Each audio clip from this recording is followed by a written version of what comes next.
बंधू भगिनींनो, आजच्या नवीनाचा विषय आहे जगात प्रेम आणि शांती पसरविण्याची आशा. परंतु जर का आपण ह्या जगामध्ये पाहिलं तर आपल्याला भरपूर असा अंधार पाहायला मिळतो.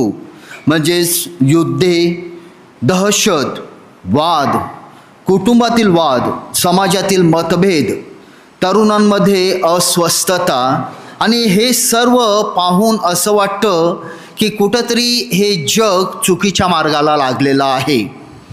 आणि जेव्हा आपण हे पाहतो, हे सर्व वाचतो आणि हे सर्व अनुभवतो, कधीकधी आपली मनस्थिती ही त्याप्रमाणेच होते आणि मग त्याप्रमाणेच लहान मुलं वागायला लागतात. आणि हे आपण प्रत्यक्षात अनुभवलेलं आहे किंवा आपण पाहत आहोत. आणि म्हणून आज लोकांना खऱ्या प्रेमाची व खऱ्या शांतीची खूप आवश्यकता आहे. आणि आपण ख्रिस्तीय म्हणून प्रत्येकाला खऱ्या प्रेमाची व खऱ्या शांतीची तहान लागली पाहिजे. आणि म्हणून येशू ख्रिस्ताचे शब्द योहान अध्याय 14:27 मध्ये येशू ख्रिस्त सांगत आहे, मी तुम्हाला शांती देत आहे जी हे जग देऊ शकत नाही. होय माझ्या प्रिय बंधू भगिनींनो, जी खरी शांती, खरे प्रेम हे आपल्याला फक्त येशू ख्रिस्तामध्येच, त्याच्या सुवार्तेमध्येच, त्याच्या शिकवणीमध्येच आणि त्याच्या जीवनामध्येच पाहायला मिळणार आहे. हे जग देत आहे, ह्याच्यामध्ये आपल्याला कधीही खरे प्रेम आणि खरी शांती मिळणार नाही. आणि म्हणून येशू ख्रिस्त फक्त आपल्याला शांती देत नाही, ख्रिस्तीय म्हणून किंवा येशू ख्रिस्ताचे अनुयायी शिष्य म्हणून आपल्या प्रत्येकाला शांतीचे वाहक होण्यासाठी बोलावित आहे. आणि हे आमंत्रण आपल्या प्रत्येकाला दिलेले आहे. एक लहानशी गोष्ट आहे. एका गावामध्ये दोन शेजारी नेहमी एकमेकांबरोबर भांडण करत असे, सतत भांडण असायचं त्यांच्यामध्ये. शेताच्या सीमारेषेविषयी, पाण्याचा वापर किंवा जनावरांची चराई कोण करणार, कसे करणार, कुठं करणार, ह्याविषयी त्यांच्यामध्ये नेहमी भांडण चालू होतं. आणि गावातील कुणीही त्यांना शांत करू शकत नव्हते. आणि हे त्यांचं भांडण असंच चालू होतं. आणि एक दिवस असंच मोठ्याने त्यांच्यामध्ये भांडण चालू होतं, तेव्हा त्यांची जी मुलं होती ती जोरजोराने रडायला लागतात. आणि हे पाहून दोघेही शेजारी त्या मुलांना विचारतात, आपापल्या मुलांना विचारतात की तुम्ही का रडता. तेव्हा ती मुलं हे उत्तर देतात की तुम्ही रोज असे भांडत असता, मग आम्हाला आमच्या जीवनामध्ये शांती कुठून मिळेल. आम्ही तुमच्याकडून प्रेम शिकायला हवे, पण तुमच्याकडे पाहून फक्त भांडण कसे करायचे हेच तुम्ही आम्हाला शिकवताय, दुसरं काही शिकवत नाही. आणि हे मुलांचे शब्द ऐकून जे शेजारी होते ना, त्यांची मनं पिघळली. त्याने याच्यावर विचार केला आणि त्याच्यानंतर त्यांनी एकमेकांची क्षमा मागितली आणि त्याच्यानंतर ते शांतीने आणि प्रेमाने राहू लागले. शांती आणि प्रेम फक्त त्यांच्या स्वतःच्या कुटुंबामध्येच नव्हती, तर दुसऱ्या कुटुंबामध्ये आणि संपूर्ण गावामध्ये ती शांती आणि प्रेम पसरून गेलं. कुठेतरी एकाने ती सुरुवात केली आणि संपूर्ण गाव शांतिमय झालं होतं, प्रेमाने वागत होते. माझ्या प्रिय बंधू भगिनींनो, आपल्या जीवनातही लहान सहान गोष्टींवरून भांडणं होत आहेत. आपण म्हणतो की वर्ल्ड वॉर 3 होणार आहे.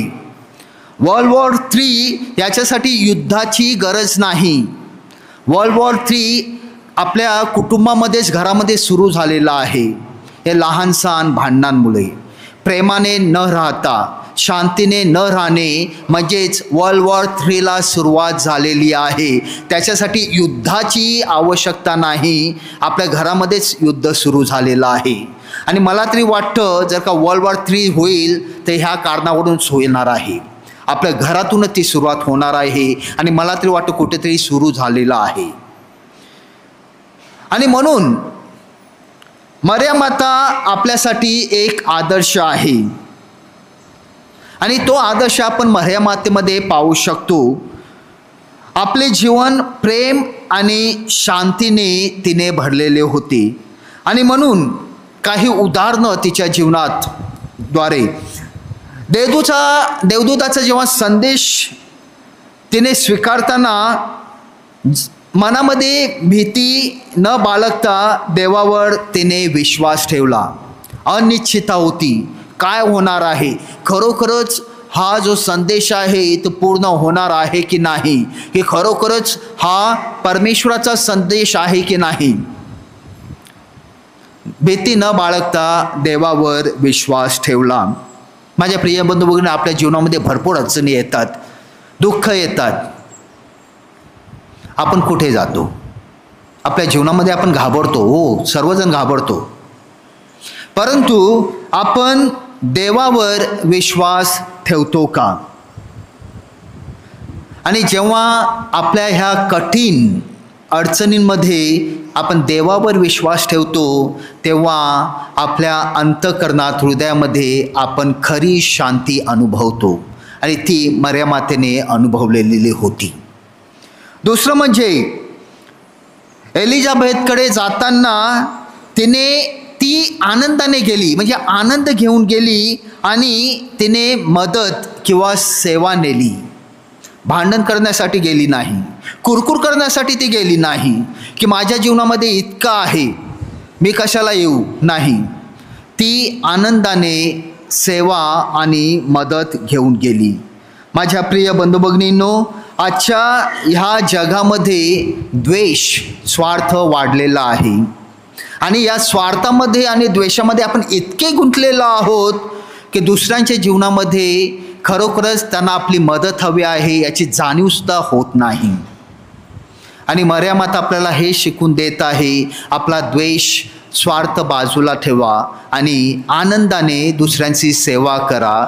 सेवेचा संदेश घेऊन दुसऱ्यांच्या जीवनामध्ये, दुसऱ्यांच्या कुटुंबामध्ये प्रवेश करा.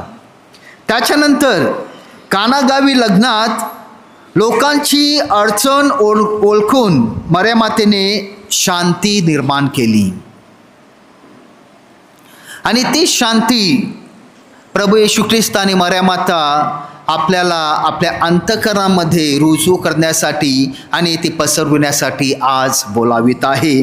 आणि शेवटी मरियमाता क्रूसाखाली उभी असताना दुःखातही तिने धीराने आणि शांतपणे उभी राहिली. ती उभी राहिली. दुःख होती. माझ्या प्रिय बंधूंनो, आपल्या जीवनामध्ये सुद्धा खूप दुःख येतात, निराशा येतात, आपण कधी कधी हार मानतो. पण खरोखरच आपण देवावर विश्वास ठेवतो का? आणि देवावर विश्वास ठेवणे हेच खरी शांती आहे. आणि म्हणून आपल्या या जीवनामध्ये माझ्या प्रिय बंधू भगिनींनो, आपण काय करू शकतो? सर्वात प्रथम प्रेम पसरवा. आणि तोच परमेश्वराचा, येशू ख्रिस्ताचा आपल्या प्रत्येकासाठी संदेश आहे. जर का आपण खरे ख्रिस्तीय असाल तर आपण प्रेम पसरविणे ही एकच आज्ञा परमेश्वराने, प्रभू येशू ख्रिस्ताने आपल्याला दिलेली आहे. आणि त्या आज्ञेने जर का आपण जीवनच जगत नसाल तर आपण खरोखरच ख्रिस्तीय जीवन जगत आहात ह्याच्यावर मी सुद्धा प्रश्नचिन्ह करत आहे. राग, मत्सर, स्वार्थ बाजूला ठेवा. क्षमा करणे हेच खरे ख्रिस्तीय प्रेम होय. मनन चिंतन करूया आज की खरोखरच आपण दुसऱ्यांना आपल्या अंतःकरणातून क्षमा करतो का, दया दाखवतो का? क्षमा करणे म्हणजेच खरे ख्रिस्तीय प्रेम आहे. ते ख्रिस्तीय प्रेम आपण आपल्या जीवनाद्वारे प्रकट करतो का? शांती निर्माण करा.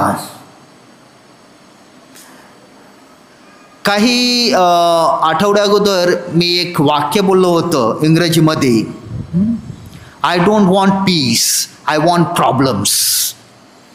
मला जीवनामध्ये शांतीच नको, मला फक्त प्रॉब्लेम्स हवे आहेत. आणि ह्या प्रकारची विचारधारणा धरून भरपूर लोक, आपले ख्रिस्ती लोक जीवन जगत आहेत. आणि इथं येशू ख्रिस्त मर्यामाता आपल्याला शांती पसरविण्यासाठी बोलावित आहे, शांतीची जीवन जगण्यासाठी आपल्याला बोलावित आहे आणि त्याच्या विरुद्ध आपण जगत आहोत. माझ्या प्रिय बंधू भगिनींनो, आपल्या कुटुंबामध्ये, आपल्या समाजामध्ये आपण जिथं काम करत आहोत, कार्यस्थळावर शांततेने जीवन जगूया आणि शांतीचे साधन बनूया. तेच आपलं खरे ख्रिस्तीय जीवन आहे. लहान कृतींनी बदल घडवा महत्त्वाचे आहेत. एक हास्य, एक स्माईल, एक प्रोत्साहन, एक मदतीचा हात, एक सेवेचा हात, यातून आपण प्रेम आणि शांती प्रकट करू शकतो. आणि आपली एक कृती आपल्या कुटुंबामध्ये, आपल्या समाजामध्ये शांतीचे वातावरण, प्रेमाचे वातावरण आपण बनवू शकतो. आणि हळूहळू आपल्याला असं आढळून येईल की संपूर्ण जग बदलत आहे आपल्या एका कृतीने. आणि हेच तर परमेश्वराचे राज्य आहे. लहान कृतीतून परमेश्वराचे राज्य वाढविणे, आणि हाच संदेश येशू ख्रिस्त आज आपल्याला देत आहे. आणि शेवटी प्रार्थनेत टिकून राहा. माझ्या प्रिय बंधू भगिनींनो, प्रार्थनेत टिकून राहणे हे खूप गरजेचं आहे. आणि खऱ्या शांतीचा स्रोत हा येशू ख्रिस्त आहे. आणि रोज प्रार्थनेद्वारे आपण त्याची शांती अनुभवू शकतो आपल्या अंतःकरणामध्ये, आपल्या कुटुंबामध्ये. आपण फक्त आता ऐकत आहोत की आपले आजी आजोबा होते, रोज संध्याकाळी 6:30 किंवा 7 वाजता किंवा 7:30 वाजता कुटुंबाला एकत्र करून रोजरीची प्रार्थना करीत असत.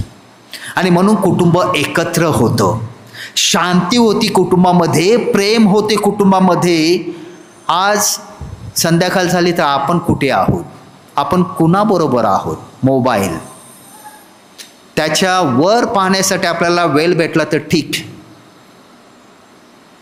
आपल्या जीवनामध्ये, आपल्या कुटुंबामध्ये जर का प्रार्थना नसेल तर शांतीचे जे स्रोत आहे ते आपल्याला मिळेलच कुठून? आणि ती आपण शांती आणि प्रेम आपल्या अंतःकरणामध्ये कसे काय अनुभवू शकतो? अगर आपल्या जीवनामध्ये जर का शांती आणि प्रेम नसेल ते ख्रिस्ती म्हणून ते आपण कशी प्रकारे पसरू शकतो? विचार करा याच्यावर. आणि म्हणून खूप गरजेचं आहे की प्रार्थनेमध्ये टिकून राहणे. कुटुंबामध्ये लहानशी प्रार्थना तरी करा, एव्हरी डे, रोज. आणि ती प्रार्थना आपल्याला एकत्र ठेवील, आपल्यामध्ये प्रेम वाढवून घेईल, शांती आपल्या कुटुंबामध्ये असेल. आणि शेवटी माझ्या प्रिय बंधू भगिनींनो, प्रेम आणि शांती ही केवळ घोषवाक्य नाहीत. आपण आता खूप असे मोर्चे पाहतो, स्ट्राइक्स पाहतो, ते तर खूप मोठमोठी घोषवाक्य केली जातात. हम ये करेंगे, हम वो करेंगे, ये चाहिए, वो चाहिए, सर्व काही. शांती आणि प्रेम त्या प्रकारची घोषवाक्य नाहीत माझ्या प्रिय बंधूंनो. ती आपल्या रोजच्या जीवनातील कृती आहे एक ख्रिस्तीय म्हणून. जर आपण मरेला आदर्श मानून चाललो तर आपल्या कुटुंबात, समाजात आणि जगात प्रेम व शांती पसरू शकतो, प्रेमाचे व शांतीचे वाहक बनू शकतो. परंतु मोठा प्रश्न हा आहे माझ्या प्रिय बंधू भगिनींनो की हे सर्व करण्यासाठी मी तयार आहे का? एक खरे ख्रिस्तीय जीवन जगण्यासाठी मी तयार आहे का? आणि हा मोठा प्रश्न सर्वांसमोर उभा राहत आहे. प्रेम आणि शांतीचा राजा हा येशू ख्रिस्त आहे. आणि सुरुवातीला सांगितल्याप्रमाणे खरे प्रेम आणि खरी शांती फक्त आपण येशू ख्रिस्ताकडूनच घेऊ शकतो किंवा येशू ख्रिस्तामध्येच अनुभवू शकतो. आपल्याला प्रेम व शांतीचे साधन परमेश्वराने बनावेत म्हणून विशेष करून प्रार्थना करूया. जिथे द्वेष मत्सर आहे तिथे प्रेमाचे वाहक बनवण्यासाठी विशेष प्रार्थना करूया. जिथे वाद आहे तिथे शांतीचे वाहक बनण्यासाठी आपण प्रार्थना करूया.